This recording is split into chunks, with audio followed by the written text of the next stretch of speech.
পুনৰ স্বাগতম কোভিড আৰম্ভ হোৱাৰ পৰাই চিটি বাছৰ চকা ঘূৰিব পৰা নাই গুৱাহাটীত তলাবন্ধৰ বাবে ৪-৫ মাহ বেয়াকৈ ক্ষতিগ্ৰস্ত হৈছে চিটি বাছ মালিক আৰু চালকসকল মহানগৰ পৰিবহণ সন্থাৰ সংবাদমেল পাতি চিটি বাছৰ বিভিন্ন সমস্যাৰ কথা ক'লে চিটি বাছ মালিক আৰু চালকসকলে চিটি বাছ মালিক চালক সন্থাৰ দাবী চিটি বাছ চলাচলৰ ব্যৱস্থা কৰক চৰকাৰে লগতে পৰিবহণ বিভাগক লিখিতভাৱে আবেদন জনোৱাৰ পিছতো গুৰুত্ব নিদিয়াৰ অভিযোগ আনিলে চিটি বাছ মালিক আৰু চালক সন্থাই সম্পূৰ্ণ লকডাউনৰ কিছু শিথিলতা আনিছে সেই শিথিলতা নটিফিকেশ্যনখন আমি চালোঁ যোৱাকালি আমি নটিফিকেশ্যনখনত আমি গম পালোঁ যে 100% কৰ্মচাৰীৰে অফিচবোৰ চলাবলৈ নিৰ্দেশ দিছে চৰকাৰৰ ফালৰ পৰা তাৰোপৰি সম্পূৰ্ণ দোকান পোহাৰ সম্পূৰ্ণ খুলি দিছে সোঁফাল মাওফাল কৰি হ'লেও দোকান পোহাৰ সম্পূৰ্ণ খুলি দিছে বাৰ ৰেষ্টুৰাঁ গোটেইখিনি খুলি দিছে জিম খুলি দিছে কিন্তু আমাৰ চিটি বাছসমূহ খুলি দিয়াৰ ক্ষেত্ৰত চলাবলৈ দিয়া নিদিয়াৰ ক্ষেত্ৰত কোনো ধৰণৰ স্পষ্ট নিৰ্দেশনা চৰকাৰৰ ফালৰ পৰা এতিয়ালৈ দিয়া নাই গতিকে আমি এতিয়া আমাৰ আগতে যেতিয়া গাড়ীবিলাক আজি 5 মাহ ধৰি আমাৰ গাড়ীবিলাক চলিব পৰা নাই তাৰ ফলত আমাৰ কৰ্মচাৰী তথা মালিকসকলৰ বহু অসুবিধা হৈছে নিজৰ মানে পেটৰ ভাতকেইটাৰ কাৰণে চিন্তা কৰিব লগা হৈছে এতিয়া মাজতে যেতিয়া খুলি দিছিলে মালিকসকলে যদিও একো পোৱা নাছিলে ষ্টাফখিনিয়ে অন্ততঃ ষ্টাফৰ খোৱা লোৱাখিনি অন্ততঃ চলি আছিলে এতিয়া মালিকৰ নিজৰে যিহেতু খোৱাৰ টানাটানি হৈ গৈছে গতিকে ষ্টাফখিনিক ক'ৰ পৰা দিব তেনেকুৱা ধৰণৰ এটা অসুবিধাত পৰিছে গতিকে আমি চৰকাৰলৈ অনুৰোধ জনাইছোঁ যে চিটি বাছখিনি যিহেতু চলিবলৈ অনুমতি দিয়ে তাৰ কাৰণে আমি চৰকাৰক অনুৰোধ জনাইছোঁ কোভিড পজিটিভ সেনাৰ পৰাও লোৱা হ'ব প্লাজমা 100% লক্ষণ থকা কোভিড ৰোগীয়ে দান কৰিব প্লাজমা নিৰাপত্তাৰক্ষীৰ শীৰ্ষ বিষয়াৰে হোৱা বৈঠকৰ পিছতেই এই মন্তব্য মন্ত্ৰী হিমন্ত বিশ্ব শৰ্মাৰ জনতা ভৱনত সেনা CRPF BSF ITBPৰ শীৰ্ষ বিষয়াৰে বৈঠকত মিলিত হয় মন্ত্ৰীগৰাকী সেনা অৰ্ধসামৰিক বাহিনীৰ শীৰ্ষ বিষয়াৰে মন্ত্ৰী হিমন্তৰ বৈঠক জনতা ভৱনস্থিত বিত্ত বিভাগৰ প্ৰেক্ষাগৃহত সোমবাৰে সেনা অৰ্ধসামৰিক বাহিনীৰ শীৰ্ষ বিষয়াৰে বৈঠকত মিলিত হয় মন্ত্ৰী হিমন্ত বিশ্ব শৰ্মা ৰাজ্য চৰকাৰৰ মুখ্য সচিব কুমাৰ সঞ্জয় কৃষ্ণ অসম আৰক্ষীৰ সঞ্চালক প্ৰধান ভাস্কৰজ্যোতি মহন্তৰ উপস্থিতিত ভাৰতীয় সেনা CRPF BSF ITBPৰ শীৰ্ষ বিষয়াৰে প্লাজমা দান সন্দৰ্ভত অনুষ্ঠিত হয় আলোচনা সেনা অৰ্ধসামৰিক বাহিনীৰ কোভিড আক্ৰান্তৰ পৰা লোৱা হ'ব প্লাজমা লক্ষণ থকা কোভিড আক্ৰান্ত জোৱানৰ 100% কৰিব প্লাজমা দান সেনা বাহিনী আৰু অৰ্ধসামৰিক বাহিনীৰ যিসকল জোৱান বা যিসকল অফিচাৰ বিভিন্ন সময়ত COVID-19ত আক্ৰান্ত হৈছিল আৰু যিসকল সিম্পটমেটিক আছিল তেওঁলোকক প্লাজমা ডোনেশ্যনৰ বাবে সকলোৱে অসম চৰকাৰক প্ৰতিশ্ৰুতি দিছে যে তেওঁলোকৰ 100% সিম্পটমেটিক পেচেণ্টে ব্লাড বা প্লাজমা দিব 190 জনৰ ভিতৰত এতিয়ালৈ 79 জনেহে প্লাজমা দান কৰিব পাৰিছে 115 জনক এতিয়ালৈ প্লাজমা দি চিকিৎসা কৰা হৈছে মহাৰাষ্ট্ৰৰ এগৰাকীও দান কৰিছে প্লাজমা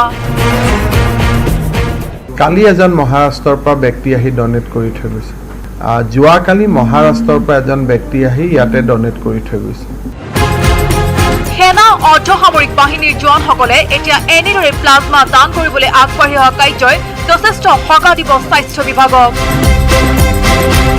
কেমেৰা পাৰ্চন নিতুল কৃষ্ণৰ সহযোগত Gunjan Kalita news 18 Assam north east এতিয়া নিমাওমাও পৰিৱেশ মদনাচল পাহাৰত অৱস্থিত কেদাৰ মন্দিৰ প্ৰাংগণত মহামাৰী কৰোনাৰ বাবে এইবেলি ম্লান পৰিল বলবমৰ আনন্দ ইফালে ভক্তসকলে অনুষ্টুপীয়াকৈ হ'লেও ব্ৰতী হৈছে শিৱৰ পূজা অৰ্চনাত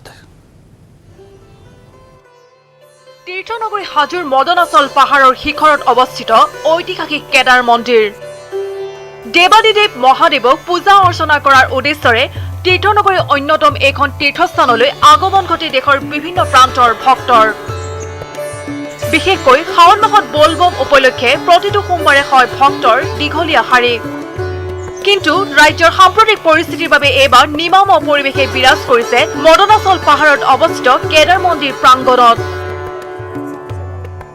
শাওণ মাহৰ মানে সোমবাৰে প্ৰত্যেক বছৰে আহোঁ, এইবাৰো আহিছে মানুহ কম, মানে সেইকাৰণে মনটো বেয়া যদিও আৰু ভগৱানকতো ভাবিবই লাগিব, সেইকাৰণে ইয়াত আহিছোঁ আৰু। वशिष्ठों से अपना जल लेके बाबा के चरणों में अर्पित करने आए हैं और बाबा से यही गुहार लगाने आए हैं कि बाबा इस महामारी की चेन को आप ही तोड़ो और हमारा ये जल स्वीकार करो।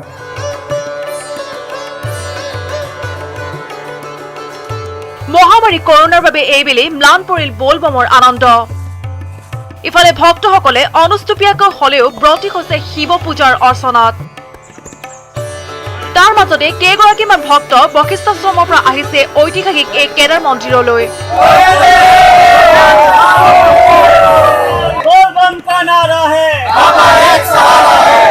আনহাতে হাজোৰ কেদাৰ মন্দিৰৰ পুৰোহিতসকলেও সোমবাৰৰ দিনা সমাজৰ পৰা মহামাৰী কৰোনাৰ ভয়াৱহতা অন্ত পৰাৰ বাবে পূজা অৰ্চনা কৰাৰ লগতে কৰোনাত আক্ৰান্ত হৈ চিকিৎসাধীন হৈ থকা লোকসকলৰ আশু আৰোগ্য কামনাৰে দেৱালী দেৱক জনাই প্ৰাৰ্থনা। এই মহাপ্ৰভু ভক্তসকলৰ মনৰ অভিষ্ট সিদ্ধি কৰি গ্ৰহাগতি এই ৰোগ আদি নাশ কৰি নিৰাময় কৰি নিৰ্বিঘ্নেশ্বৰূপে নিৰাময় কৰি ৰাজদ্ৰৰ জয় কৰি সুপুত্ৰমান সুমংগল সুবিধান কৰি বহু কল্যাণেৰ কৰ কেদাৰ বাবা সন্তুষ্ট হবা ভক্তৰ মনৰ অভিষ্ট সিদ্ধি কৰিব প্ৰভু। হাজোৰ পৰা Dhiraj Das, news 18 Assam north east. Baghjan কাণ্ডৰ পুনৰাবৃত্তি হোৱাৰ পৰা কথম্পি ৰক্ষা পৰিল গেলেকী। ONGCৰ খাদৰ পাইপেৰে নিৰ্গত হোৱা গেছে চানি ধৰিলে গেলেকী। দুৰ্গন্ধ পোৱাৰ লগে লগে ঘৰ দুৱাৰ এৰি পলায়ন কৰে স্থানীয় ৰাইজে। পিছত ONGC কৰ্তৃপক্ষই তৎপৰতাৰে ৰোধ কৰে গেছৰ নিৰ্গমন।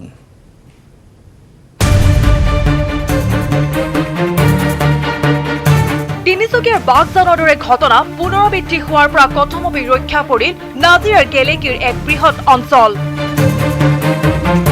গেলেকীত GCP আৰু CPP নামৰ তৈলখাতটোৰ পাইপলাইনৰ পৰা সোমবাৰে ভয়ংকৰভাৱে গেছ নিৰ্গত হোৱাত হাহাকাৰ লাগে স্থানীয় ৰাইজৰ মাজত। আতংকিত ৰাইজে ঘৰ দুৱাৰ এৰি নিৰাপদ স্থানলৈ ঢাপলি মেলে। পৰৱৰ্তী সময়ত ONGC কৰ্তৃপক্ষই তৈলখাতটোৰ পৰা নিৰ্গত হোৱা গেছ ৰোধ কৰিবলৈ সক্ষম হয় যদিও বৰ্তমানো স্থানীয় ৰাইজৰ মাজত বিৰাজ কৰি আছে আতংকই। পাইপ ফুটি প্ৰচণ্ড এটা শব্দ হৈছে আৰু শব্দটো গোটেইখন ধুঁৱলি কুঁৱলি হৈ গ'ল আৰু আমি খুব ভয়ো খাইছোঁ, আতংকিত হৈ গৈছোঁ ৰাইজ আমাৰ গাঁৱৰ। তাৰপিছতে যাতে এনেকুৱা যাতে আকৌ পুনৰাবৃত্তি নহয়, আমি সেইকাৰণে অইল কৰ্তৃপক্ষলৈ আমি অনুৰোধ জনাইছোঁ। নাজিৰাৰ পৰা নবুল Konwar, news 18 Assam north east. সমগ্ৰ দেশৰ লগতে নিউজ 18ৰ কাৰ্যালয়তো ৰাখি বন্ধন। ব্ৰহ্মকুমাৰী ঈশ্বৰীয় বিশ্ববিদ্যালয়ৰ কৰ্মকৰ্তাই নিউজ 18ৰ সাংবাদিক তথা সংবাদকৰ্মীসকলৰ সৈতে উদযাপন কৰে ৰাখি বন্ধন। COVID-19 পৰিস্থিতিৰ প্ৰতি লক্ষ্য ৰাখি ৰাখি পিন্ধাই নিদি একোডালকৈ ৰাখি উপহাৰ দিলে তেওঁলোকে।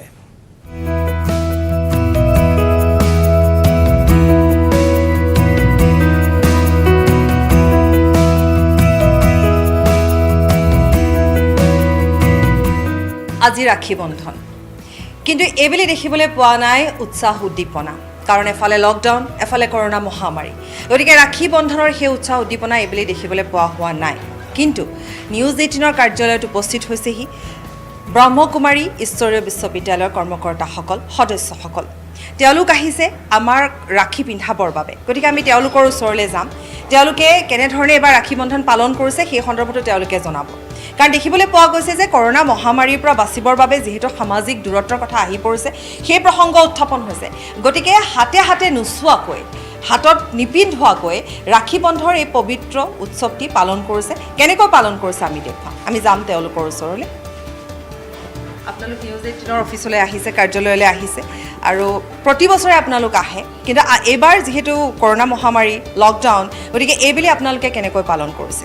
আমি চৰকাৰৰ যি নীতি নিয়ম দিয়া আছে সেই নীতি নিয়মক সম্পূৰ্ণ মৰ্যাদা ৰাখি তথাপিতো আমি ৰাখি বন্ধন উৎসৱ বহুত ভালকৈ পাতিছোঁ। আৰু আমি জানোৱেই যে ৰক্ষা বন্ধনৰ আচল যিটো আধ্যাত্মিক তাৎপৰ্যনো কি, যে বন্ধন মানে সম্বন্ধ।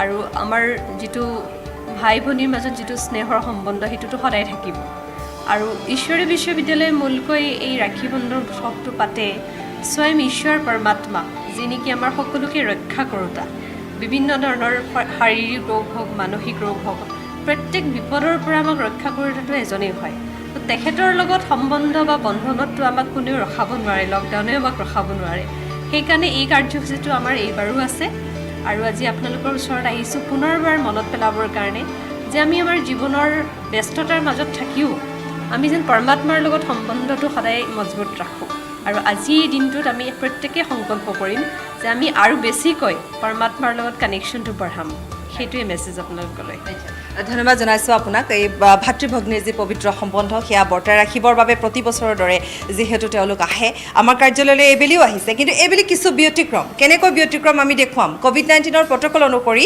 হাতত এইবেলি তেওঁলোকে ৰাখি নাই পিন্ধা প্ৰতি বছৰে পিন্ধায় কিন্তু এইবেলি তেওঁলোকে কেনেকৈ সেয়া পালন কৰিব আমি দেখুৱাম আমাৰ যিহেতু সহযোগী আছে প্ৰাঞ্জলক হয় এইবাৰ আমি ৰাখি আমি হাতত নিপিন্ধাওঁ দূৰত্ব বজাই ৰাখিম তথাপিতো আমাৰ যিটো স্নেহৰ বন্ধন থাকিবই সেইকাৰণে মই আমাৰ ভাইসকলক বা নিউজ 18ৰ সকলো সদস্যবৃন্দক মই অনুৰোধ জনাইছোঁ আমি দূৰত্ব বজাই ৰাখি এই ৰাখি আৰু ৰাখিৰ লগত থকা যিটো মেছেজ গডলি মেছেজ যিটো সেইটো গ্ৰহণ কৰিবলৈ প্ৰাঞ্জল বহুত ভাল লাগিছে ব্ৰহ্মকুমাৰী ঈশ্বৰীয় বিশ্ববিদ্যালয়ৰ পৰা আহিছে আমাক ৰাখি পিন্ধাবলৈ আৰু তেওঁলোকে যিখিনি কথা কৈছে সেইটোৱে আমি মানো যে ভাতৃ ভগ্নীৰ যি অটুট বান্ধোন সেইটো সদায় থাকিব কৰোণাই নাহক কিয় বা লকডাউনেই নহওক কিয় আৰু তাৰ বাবে তেওঁলোকে যিখিনি প্ৰয়াস চলাইছে আমি তেওঁলোকক ধন্যবাদ জনাইছোঁ আৰু প্ৰশংসনীয় এক পদক্ষেপ প্ৰাঞ্জল ধন্যবাদ কিন্তু যিখন কাৰ্ড আছে য'ত ৰাখি আছে তাতো কিছু লিখা থাকে এটা বাৰ্তা থাকে গতিকে সেই বাৰ্তাটো সঁচাকৈ এটা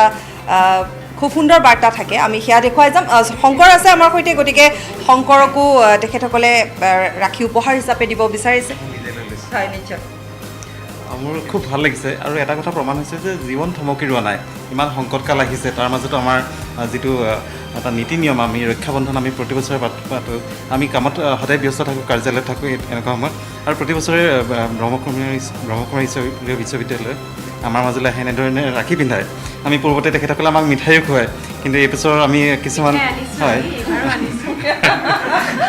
তো খুব ভাল লাগে আমাৰ আৰু আমি ব্যস্ততাৰ মাজতে আমি এটা আনন্দ লাভ কৰোঁ আৰু যিটো আজি দিনটোৰ তাৎপৰ্য সেইটো আমি অনুভৱ কৰোঁ গতিকে খুব ভাল লাগে আৰু ভাল লাগিলে যে এই সংকটকালতো তেওঁলোক আহি আমাৰ মাজত উপস্থিত হৈছে নিশ্চয় পুৱাৰ ভাগৰৰ পৰা বাতৰি পৰিৱেশন কৰিছিলোঁ ম্লান পৰিছে কিন্তু এই মুহূৰ্তত এই স্থানত কিন্তু সেই ম্লানৰ পৰিৱেশ নাই সঁচাকৈ আপোনালোকে যদি প্ৰত্যক্ষ কৰিছে সামাজিক দূৰত্ব বৰ্তাই ৰাখি প্ৰত্যেকগৰাকী লোক আছে আমাৰ সৈতে মুকুন্দ আছে গতিকে মুকুন্দকো ৰাখি উপহাৰ দিব আমি মুকুন্দকো মাতিম মুকুন্দৰ অনুভৱো মুকুন্দই ব্যক্ত কৰিব পাৰে আমি আচলতে আজি অফিচত বন্দী সদায় দৰে আৰু আমাৰ এই বন্ধুত্বৰ মাজতে তেওঁলোক আমাৰ মাজলৈ আহিছে আমাক ৰাখি পিন্ধাইছে ভাল লাগিছে ধন্যবাদ মুকুন্দ এনেধৰণে নিউজ 18ৰ কাৰ্যালয়ত আজি ব্ৰহ্মকুমাৰী আমি কৈছোঁৱে যে ঈশ্বৰীয় ব্ৰহ্মকুমাৰীৰ যিসকল সদস্যবৃন্দ তেওঁলোক আহি উপস্থিত হৈছে আৰু তেওঁলোকে প্ৰতি বছৰৰ দৰে এইবেলিও আমাৰ প্ৰত্যেকগৰাকী কৰ্মচাৰীকে বা মোৰ সহকৰ্মীক তেওঁলোকে ৰাখি পিন্ধাইছে কিন্তু এইবেলি পিন্ধোৱা নাই ৰাখি তেওঁলোকে হাতে হাতে দিছে সেই যি COVID-19ৰ প্ৰট'কল সেই অনুযায়ী আজিৰ দিনটোত এনেধৰণে ৰাখি বন্ধন পালন কৰা হৈছে ম্লান পৰিছে যথেষ্ট ম্লান পৰিছে সেই উৎসৱমুখৰ পৰিৱেশ এতিয়া নাই কিন্তু তাৰ মাজতো এনেধৰণে আমি আনন্দ উপভোগ কৰিছোঁ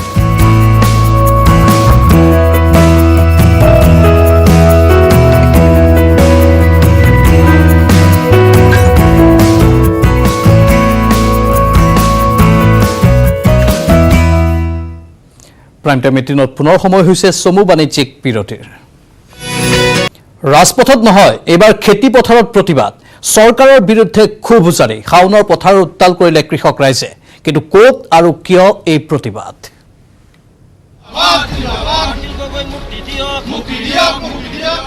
শাওনৰ পথাৰত কৃষি কৰ্ম প্ৰতিবাদ একেলগে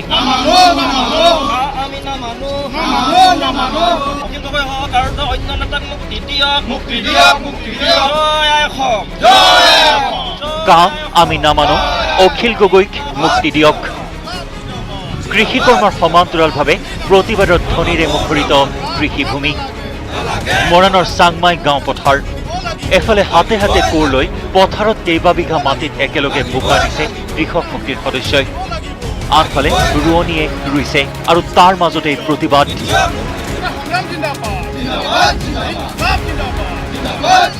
আজি অসম চৰকাৰ তথা কেন্দ্ৰীয় চৰকাৰক আমি সকীয়াই দিবলৈ বিচাৰিছোঁ। অখিল গগৈক বিনা চৰ্তে মুক্তি দিব লাগিব আৰু আমি নামানো। এই খেতিপথাৰৰ পৰা আমি স্পষ্টভাৱে চৰকাৰক আমি সকীয়াই দিবলৈ বিচাৰিছোঁ। অখিল গগৈক মুক্তি দিব লাগিব, অন্যথা আমি এই পথাৰৰ পৰা আমাক ৰাজপথলৈ নিবলৈ আমাক বাধ্য যাতে নকৰায়। নাগৰিকত্ব সংশোধনী আইন বাতিলৰ দাবী আৰু অখিল গগৈক মুক্তিৰ দাবী জনোৱাৰ লগতে পথাৰ আৰু বজাৰ দখলৰ উদ্দেশ্যে এনেধৰণৰ প্ৰতিবাদী কাৰ্যসূচী গ্ৰহণ কৰে কৃষক মুক্তি সংগ্ৰাম সমিতিয়ে। অতি সোনকালে তেওঁলোকে অখিল গগৈ ডাঙৰীয়াক মুক্তি দিয়ক, তাৰ লগে লগে জাতিধ্বংসী যিখন নাগৰিকত্ব সংশোধনী আইন এই আইনখন বাতিল কৰক, অন্যথা আমাৰ এই সংগ্ৰাম আমি ৰাইজৰ সহযোগত আমি তীব্ৰতৰ কৰি তুলিম। ইয়াৰ লগে লগে যদি পৰিস্থিতি কিবা উদ্ভৱ হয় তাৰ কাৰণে আমি জগৰীয়া নহয়, বিজেপি বা সৰ্বানন্দ সোণোৱাল চৰকাৰ ইয়াৰ কাৰণে জগৰীয়া হ'ব। মৰাণ আঞ্চলিক কৃষক মুক্তি সংগ্ৰাম সমিতি আৰু মৰাণ আঞ্চলিক ছাত্ৰ মুক্তি সংগ্ৰাম সমিতিৰ উদ্যোগত এই ভূঁই ৰোৱা কাৰ্যসূচীত অংশগ্ৰহণ কৰিলে বহু সংখ্যক পুৰুষ মহিলাই।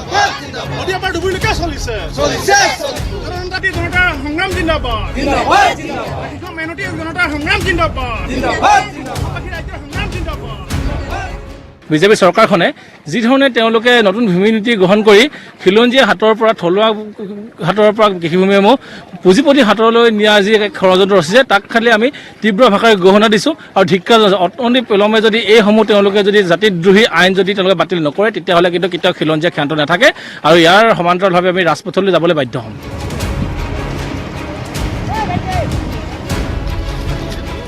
এনেদৰে ভূঁই ৰোৱাৰ লগতে প্ৰতিবাদী শ্লোগানেৰে উত্তাল হ'ল মৰাণৰ চাংমাই গাঁও পথাৰ।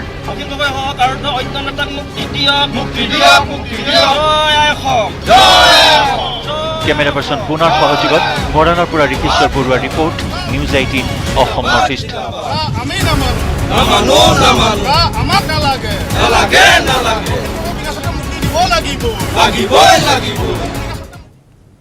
বঙাইগাঁৱৰ আতুগাঁৱৰ ৰাজা ঠাকুৰ মন্দিৰৰ সমীপৰ জলপ্ৰপাতত দুৰ্ঘটনা।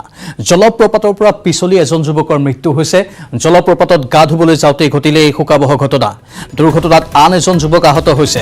আহত যুৱকজনক চিকিৎসালয়লৈ প্ৰেৰণ কৰা হৈছে। ঘটনাস্থলীত উপস্থিত বঙাইগাঁও আৰক্ষী, তেওঁলোকে সামগ্ৰিক ঘটনাৰ পৰ্যবেক্ষণ কৰি আছে। বঙাইগাঁৱৰ আতুগাঁৱৰ এই খবৰ জনাইছোঁ আমি। ৰাজা ঠাকুৰ মন্দিৰৰ সমীপৰ জলপ্ৰপাতত দুৰ্ঘটনা সংঘটিত হ'ল। জলপ্ৰপাতৰ পৰা পিছলি পৰি এজন যুৱকৰ মৃত্যু হৈছে।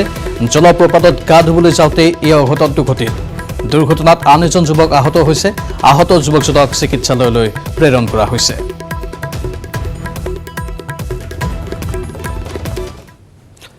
এতিয়া কৰোনাত আক্ৰান্ত হৈছে এজনৰ পাছত আন এজন ভিভিআইপি। কেন্দ্ৰীয় গৃহমন্ত্ৰী অমিত শ্বাহ আক্ৰান্ত হৈছে কৰোনাত। কৰ্ণাটকৰ মুখ্যমন্ত্ৰী BS য়েডুৰাপ্পা কৰোনাত আক্ৰান্ত হৈছে। কৰোনাত আক্ৰান্ত হৈছে কংগ্ৰেছ নেতা ৰকিবুল হুছেইন।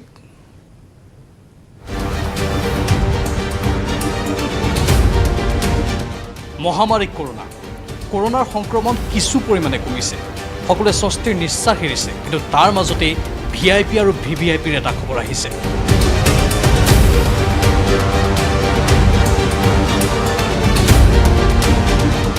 দেশৰ VIP VVIPসকল এবাৰ কৰোনাত আক্ৰান্ত হৈছে।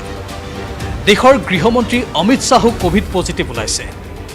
বুধবাৰৰ ৰাম মন্দিৰৰ ভূমি পূজনৰ কাৰ্যসূচীত তেওঁ অংশগ্ৰহণ কৰাৰ কথা আছিল, কিন্তু কোভিড পজিটিভ ওলোৱাৰ বাবেই তেওঁ ৰাম মন্দিৰৰ ভূমি পূজন কাৰ্যসূচীত অংশগ্ৰহণ কৰিব নোৱাৰিব। ঠিক একেধৰণে কৰ্ণাটকৰ মুখ্যমন্ত্ৰী BS য়েডুৰাপ্পাও আক্ৰান্ত হৈছে কৰোনাত।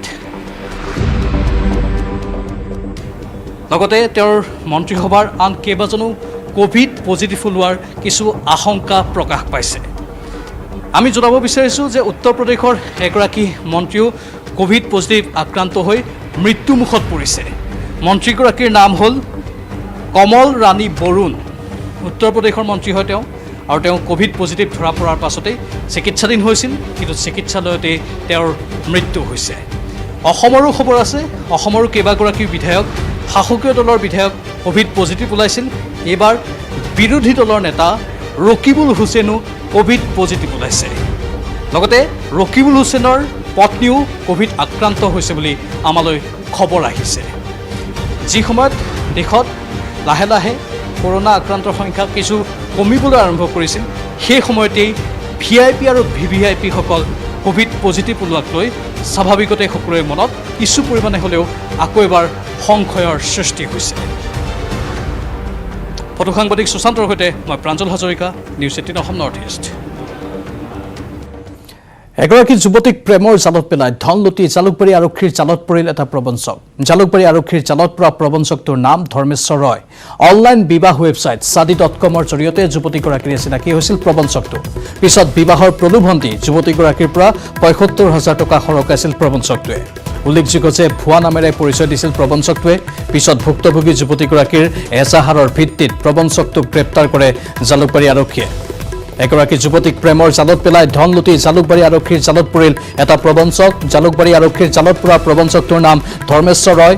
অনলাইন বিবাহ ৱেবছাইট sadhi.com জৰিয়তে যুৱতীগৰাকীৰ চিনাকি হৈছিল প্ৰবঞ্চকটো। পিছত বিবাহৰ প্ৰলোভন দি যুৱতীগৰাকীৰ পৰা ৭৫,০০০ টকা সৰকাইছিল প্ৰবঞ্চকটোৱে। উল্লেখযোগ্য যে ভুৱা নামেৰে পৰিচয় দিছিল প্ৰবঞ্চকটোৱে। পিছত ভুক্তভোগী যুৱতীগৰাকীৰ এজাহাৰৰ ভিত্তিত প্ৰবঞ্চকটোক গ্ৰেপ্তাৰ কৰে জালুকবাৰী আৰক্ষীয়ে।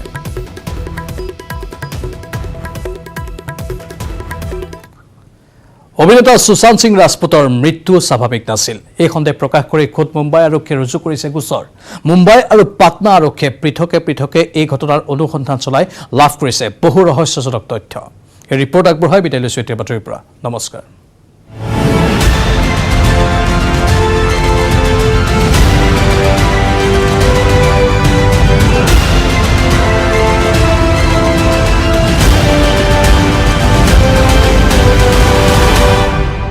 বলিউডৰ জনপ্ৰিয় অভিনেতা সুশান্ত সিং ৰাজপুতৰ ৰহস্যজনক মৃত্যুৱে আজিও গৰম কৰি ৰাখিছে মুম্বাই। সমান্তৰালকৈ বলিউড আজিও তোলপাৰ হৈ আছে সুশান্ত সিং ৰাজপুতৰ ৰহস্যজনক মৃত্যুক কেন্দ্ৰ কৰি। আৰু সুশান্ত সিং ৰাজপুতৰ এই ৰহস্যজনক মৃত্যুৰ তদন্তকাৰী আৰক্ষীয়ে প্ৰথমবাৰৰ বাবে সংবাদ মাধ্যমৰ সন্মুখত প্ৰকাশ কৰিছে ৰাজপুতৰ মৃত্যু সন্দৰ্ভত কেতবোৰ চাঞ্চল্যকৰ তথ্য।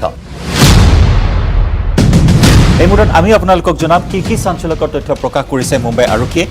মুম্বাই পুলিচ কমিশ্যনাৰ পৰম সিং বীৰে উল্লেখ কৰিছে সংবাদ মাধ্যমৰ সন্মুখত যে মৃত্যুৰ কিছু সময় পূৰ্বে সুশান্ত সিং ৰাজপুতে গুগলত চাৰ্চ কৰিছিল কেইবাটাও বিষয়। তাৰ ভিতৰত আছিল পেইনলেছ ডেথ। আমি জনাইছোঁ আপোনাক পেইনলেছ ডেথ তেওঁ চাৰ্চ কৰিছিল গুগলত। সুশান্ত সিং ৰাজপুতৰ মোবাইল আৰু লেপটপৰ পৰা এইসমূহ তথ্য মুম্বাই আৰক্ষীয়ে উদ্ঘাটন কৰিবলৈ সক্ষম হৈছে। পেইনলেছ ডেথ সমান্তৰালকৈ চিজোফ্ৰেনিয়া আৰু তাৰ লগতে বাইপোলাৰ ডিজৰ্ডাৰ। যিহেতু কোৱা হৈছে সুশান্ত সিং ৰাজপুতে বিগত 6 মাহৰ পৰা মানসিকভাৱে ভাগি পৰিছিল আৰু মনোৰোগ বিশেষজ্ঞৰ তেওঁ পৰামৰ্শ গ্ৰহণ কৰি বিভিন্ন মেডিচিনছ তেওঁ লৈ আছিল। আৰু সেই সন্দৰ্ভত শেহতীয়াকৈ মুম্বাই আৰক্ষীয়ে এইখিনি তথ্য প্ৰকাশ কৰিছে যে পেইনলেছ ডেথ মৃত্যুৰ কিছু সময় পূৰ্বে তেওঁ চাৰ্চ কৰিছিল গুগলত।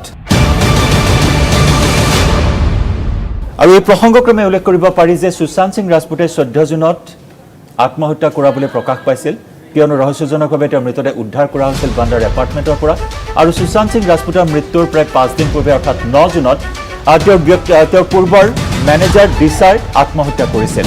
গতিকে দিশাৰ আত্মহত্যাৰ লগত সুশান্ত সিং ৰাজপুতৰ নাম সাঙুৰ খাই পৰিব পাৰে নেকি, তাকে লৈ যথেষ্ট আৱেগিক হৈ পৰিছিল সুশান্ত সিং ৰাজপুত। আৰু তাৰ বাবে মৃত্যুৰ কিছু সময়ৰ পূৰ্বে নিজৰ নামো তেওঁ চাৰ্চ কৰিছিল গুগলত। কেনেবাকৈ দিশাৰ মৃত্যুৰ লগত সুশান্ত সিং ৰাজপুতৰ নাম সাঙুৰ খাইছে নেকি, সেই সন্দৰ্ভতো তেওঁ গুগলত চাৰ্চ কৰা বুলি মুম্বাই আৰক্ষীয়ে আজি প্ৰেছ কনফাৰেন্সত এইখিনি তথ্য সদৰি কৰিছে। আৰু তাৰ সমান্তৰালকৈ সুশান্ত সিং ৰাজপুতৰ ইনভেষ্টিগেশ্যন প্ৰক্ৰিয়া ৰাজনীতিকৰণ কৰা হৈছে নেকি, ইয়াকে লৈ চৰ্চা চলিছে। কিয়নো বিহাৰৰ মুখ্যমন্ত্ৰী নীতিশ কুমাৰে তীব্ৰ প্ৰতিক্ৰিয়া প্ৰকাশ কৰিছে এটা বিষয়ক কেন্দ্ৰ কৰি। বিহাৰ আৰক্ষীয়ে ইতিমধ্যে FIR ৰুজু কৰিছে সুশান্ত সিং ৰাজপুতৰ মৃত্যু সন্দৰ্ভত। তেওঁৰ পিতৃয়ে ইতিমধ্যে গোচৰ ৰুজু কৰিছে সুশান্ত সিং ৰাজপুতৰ প্ৰেয়সী ৰিয়া চক্ৰৱৰ্তীৰ বিৰুদ্ধে। সুশান্ত সিং ৰাজপুতৰ একাউণ্টৰ পৰা 15 কোটি টকা হৰলকি কৰা বুলি অভিযোগ উত্থাপন কৰি FIR দাখিল কৰা হৈছে। আৰু এই তদন্ত কৰিবলৈ মুম্বাইত উপস্থিত হৈছে বিহাৰৰ এগৰাকী আৰক্ষী অধীক্ষক, আৰু সেই আৰক্ষী অধীক্ষকগৰাকীক BMCয়ে কোৱাৰেণ্টাইন কৰিছে। ইয়াৰ প্ৰতিবাদ কৰিছে বিজেপিয়ে। মুম্বাইত আজি BMCৰ কাৰ্যালয়ত বিজেপিয়ে সাব্যস্ত কৰিছে প্ৰতিবাদ। আৰু তাৰ সমান্তৰালকৈ বলপূৰ্বকভাৱে কোৱাৰেণ্টাইন কৰা বিষয়টোত বিহাৰৰ মুখ্যমন্ত্ৰীগৰাকীয়েও তীব্ৰ প্ৰতিক্ৰিয়া প্ৰকাশ কৰিছে।